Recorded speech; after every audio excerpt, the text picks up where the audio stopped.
Hi అందరికీ నమస్తే, welcome to the text talk for you. ఈ వీడియోలో మనం డేటాబేస్ అంటే ఏంటో నేర్చుకుందాం.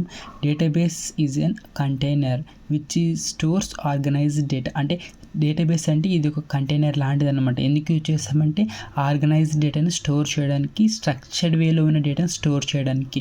Structured way and organised data అంటే మీకు ఒక పాయింట్ గుర్తు రావాలి, ఏంటంటే టేబుల్ ఫార్మాట్లో ఉన్న డేటా అనేసి.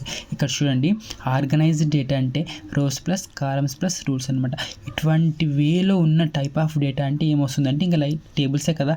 ఈ టేబుల్స్ ఫార్మాట్లో ఉన్న డేటాని స్టోర్ చేయడానికి మాత్రమే డేటాబేస్ యూజ్ చేస్తారనమాట. Database only meant for storing the structured way of data అనమాట, which is not allowed to store audio video files. అంటే మరి ఇటువంటి వాటిని అలో చేయనప్పుడు ఆడియో వీడియో ఫైల్స్ ఎక్కడ స్టోర్ చేస్తారని డౌట్ ఉంది కదా మీకు. సో ఇటువంటి టైప్ ఆఫ్ డేటాని మనం డైరెక్ట్గా క్లౌడ్లోనే స్టోర్ చేస్తాం, లేదంటే ఫైల్ సిస్టమ్స్లో స్టోర్ చేస్తాం అన్నమాట.